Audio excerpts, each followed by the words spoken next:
साईं भील जनाज़ो पढ़ी सके तो कहीं भी नेक अमल जे लाए जेकॾहिं तव्हां चाहियो था त असां नेक अमल कयूं इन जो आख़िरत में असांखे सवाब मिले उन जे लाइ बुनियादी शइ आहे ईमान हुजणु। कोई भी नेक अमल नमाज हुजे, क़ुरान जी तिलावत हुजे, ज़कात हुजे तॾहिं क़बूल थींदी जॾहिं इंसान जे दिल में ईमान हूंदो, ज़ुबान सां उन्ही कलमो पढ़ी अल्लाह जे ऐं रसूल जे मथों ईमान आंदो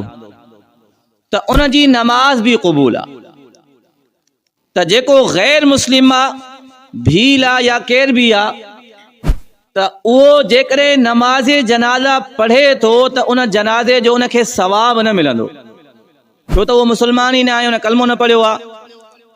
बाक़ी रही ॻाल्हि त उन जे जनाज़े में अचण सां ॿियनि जी नमाज त ख़राब न थींदी। पेश इमाम जेकॾहिं मुसलमान आहे, पोयों जमाती भी मुसलमान आहिनि, हिकु अधु को गैर मुस्लिम शामिल थियो आहे बिरादरी जे एतबार सां, पाड़े जे एतबार सां,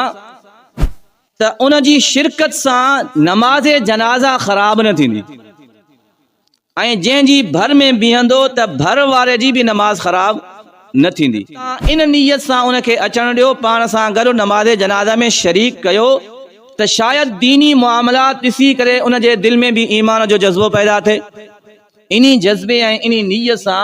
कंहिं गैर मुस्लिम खे भी नमाज़ जनाज़ा में शरीक करणु इहो जाइज़ आहे, पर अहिड़े शख्स खे इमाम न बणाइजो,